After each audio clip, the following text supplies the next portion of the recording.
ಸುಮ್ಮನೆ ಕೂಡ ನಾನು ಹೇಳ್ತಾನ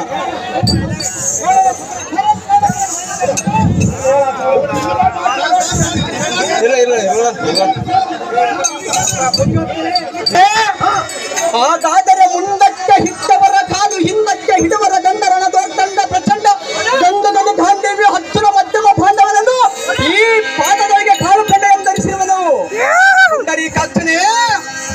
ಹಾಗಾದರೆ ನಿನ್ನ ನುಡಿಗೆ ಹೊಟಪಟ್ಟು ಈ ಖಂಡನದೊಳಗೆ ದ್ರೋಣನ ಪಾದಕ್ಕೆ ಮಂಡೆ ಎಂಬಾಗಿದರೆ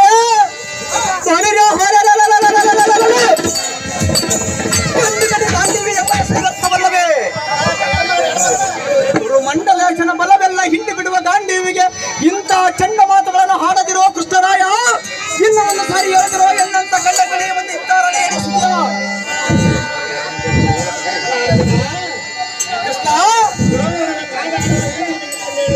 ಮತ್ತೇನು ಹೇಳಿದೆ ಕೃಷ್ಣ? ಜನಾರ್ದನ ಸಮರದಲ್ಲಾಗಲಿ ಗುರುವಿನ ತಂದೆಯರು ಬಾದಿಯಲ್ಲಿ ನೋಡಬೇಕಲ್ಲದೆ ಪಾರ್ಥ ಪುಂಡರೀಕಾಕ್ಷನೇ. ಹಾಗಾದರೆ ನಿನ್ನ ನುಡಿಗೆ ಹೊಟಪಟ್ಟು ಈ ಕರ ಪುಂಡರೀಕದಲ್ಲಿ ಮೆರೆಯುವ ಗಾಂಡಿವನ್ನು ನಿಲ್ಲಿಸುವೆನು. ಕೋದಂಡ ಪಾಂಡಿತ್ಯನಾದ ಗುರುವಿನ ಪಾದಕ್ಕೆ ವಂದಿಸಬೇಕಾದರೆ ರಥವನ್ನು ಇಳಿದು ಹೋಗುವೆನು ಮುರವರ್ತನ. ತಡ ಮಾಡದ ವಂದಿಸಿ ನೋಡುವ ದ್ರೋಣ ಪಾದಕ್ಕೆ ಇಚ್ಚಿನ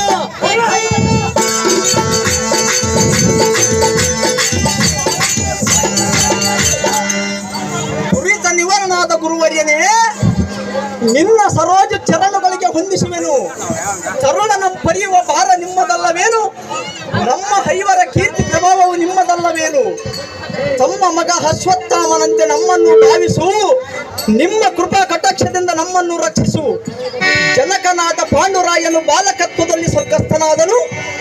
ನಿಮ್ಮ ಆಶೀರ್ವಾದದಿಂದಲೂ ತಾತನಾದ ಕಲಿ ಭೀಷ್ಮನ ಹಂತಕರಣದಿಂದಲೂ ಕಾಲಾಹರಣೆ ಮಾಡಿದೆವು. ಸುಯೋಧನೊಡನೆ ಜೂತವನ್ನಾಡಿ ಬೇಸರವಿಲ್ಲದೆ ಅವನ ವಾಸವು ಮಾಡಿದೆವು. ನನ್ನ ಮಗನನ್ನು ಕೊಂದವನ ಸೈನ್ಯವನ ಶಿರವನ್ನು ಈ ತರಾತರಕ್ಕೆ ಇಳಿಸುವವರೆಗೂ ಎನ್ನ ಕೋಪ ರೋಷ ಚಾರಿಯು ಮಾತ್ರ ಶಾಂತವಾಗಲರಿಯದು.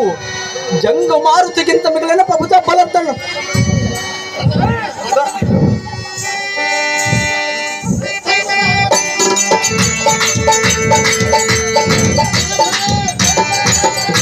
ಚಕ್ರಬಿಂಬದ ಕೋಟೆಗೆ ಒಳಕ್ಕೆ ಹೋಗಲು ರಥ ಎಂಬಿಡುವುದು ದ್ರೋಣ. ಶಿಕ್ಷಣ ಪ್ರತಿಕ್ರಮದ ಹಂತಕರಣ ಇಡೋ ಇಕ್ಷಣ ಗುರುವರ್ಯನೇ. ನಿನ್ನಿಂದಲೇ ಎನ್ನ ಶಪಥವನ್ನು ಗಳಿಸಿದನು. ಈ ಧರಣಿಗೆ ಕೀರ್ತಿಯನ್ನು ಸಂಪಾದಿಸಿದರು ಪಾರ್ಥ. ಒಳಗೆ ದಾರಿಯನ್ನು ಬಿಟ್ಟಿರುವನು. ಅರ್ಪಣ ಮಾಡೋ ಬಾಣದ ಕರ್ತನ ನಿನ್ನ ಇಷ್ಟದಂತಾಗಲಿ ಗುರುವರ್ಯನೇ. ಕನ್ನಡ ಧ್ವಜನೇ. ತಡ ಮಾಡ